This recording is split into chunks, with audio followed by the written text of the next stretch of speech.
Today, the jury in New York City's most famous trial of the moment, Sean Diddy Combs, viewing real-life footage of the infamous sex parties known as freak-offs, described by the defense as consensual encounters, but by the prosecution as something far more sinister. Combs denies all charges. And just a warning, this story contains accounts, descriptions, and visual content of actual or alleged events that some may find disturbing. Here's Nightline co-anchor Byron Pitts. Behind these doors, a jury seeing for the first time what the world's been talking about for months. Videos of those notorious so-called freak-offs involving Sean Diddy Combs. These are the videos that depicted Cassie Ventura with male escorts. And these videos, explicit though they are at the heart of the prosecutor's case to help convince the jury that Cassie Ventura was trafficked for sex. In a key moment of this trial, wearing headphones, jurors were shown excerpt videos of freak-offs played in the courtroom for the first time today. The videos coming from a laptop belonging to Cassie Ventura. When it came time to play these video excerpts of freak-offs, jurors put on headphones, so did the lawyers and Sean Combs. The public screens were shut off because the gallery was not allowed to see or hear these explicit videos. But as the excerpts played, we could faintly hear the sound of music and moaning noises. The jury also shown text messages between Combs and Ventura, in which prosecutors say he texted her, "Want to celebrate Christmas and have a freak-off tonight or Friday?" Further text messages, they said, were summoning escorts to a hotel.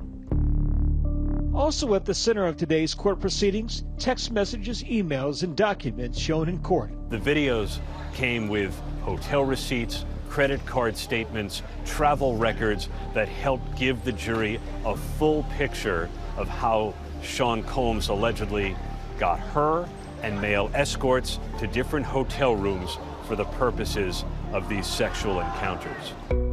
Sean Combs stands accused of sex trafficking, racketeering, and prostitution, all charges he denies. But as the government wraps up its case over the next couple of days, a major moment in court this morning. Judge Aaron Sabramian dismissing a juror number 6, for lack of candor. The juror originally saying he lived in the Bronx with his fiancée, but he apparently told a court staff member that he had recently moved in with his girlfriend in New Jersey. The worry about a juror who gives incomplete or not really forthright answers is that they could be what's called a stealth juror. Someone who is answering questions in a way that is untruthful, but to get onto a jury, to be able to give a verdict that they want, either guilty or not guilty. And that's something that no one wants in the jury. The judge saying the record raised serious concerns as to the juror's candor and whether he shaded answers to get on and stay on the jury. Going on to say, there's nothing the juror could say at this point that would put the genie back in the bottle.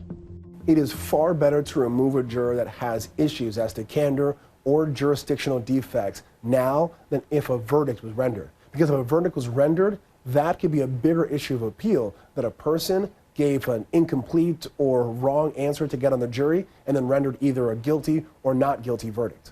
The defense raising concerns about the dismissal, noting that he was one of 2 black men on the jury. The defense lamented that removing juror number 6, a 41-year-old black man, would make the jury less diverse. The judge said that was not a concern with this particular juror. He said he was sympathetic to the defense concerns generally, but he noted the makeup of this jury already includes a number of people of color. This week marks what's expected to be the final week of testimony in the government's case before Combs' attorneys take over to present his defense. The prosecution making their final push with exhibits they hope will help prove the charges of transportation to engage in prostitution. Federal prosecutors are alleging that Combs orchestrated a criminal enterprise with the assistance of his bodyguards to pressure witnesses like Combs' former assistant testifying as Mia to, quote, stay silent and not report what they experienced or knew. The jury saw some additional messages from one of Sean Combs' longtime bodyguards. He goes by D-Rock. She said the outreach from D-Rock and from Combs himself made her terrified. Federal prosecutors no doubt want to leave the jury with the impression that Combs was behind the scenes pulling the strings as part of his alleged orchestration of a criminal enterprise. The jury was also presented with text and audio messages meant to reinforce testimony from other witnesses about hotel rooms, drugs, and travel. One group of messages between Combs' chief of staff, Christina Coram, and Combs' travel arranger discussing a flight for Jane and an escort named Paul. In one 2018 exchange, Ventura allegedly told Coram, quote, "I can't do that violent, scary, kick me out of my own house stuff anymore," to which Coram responded, "I'm sure. Stay focused, though. It's not worth derailing. That much I know." The government will present this as we are getting information that Christina Coram knows about the violence towards Cassie from Sean Combs, and that she is saying, stay focused, don't get derailed. That could be a part of the coercion or the force in that RICO or sex trafficking charge.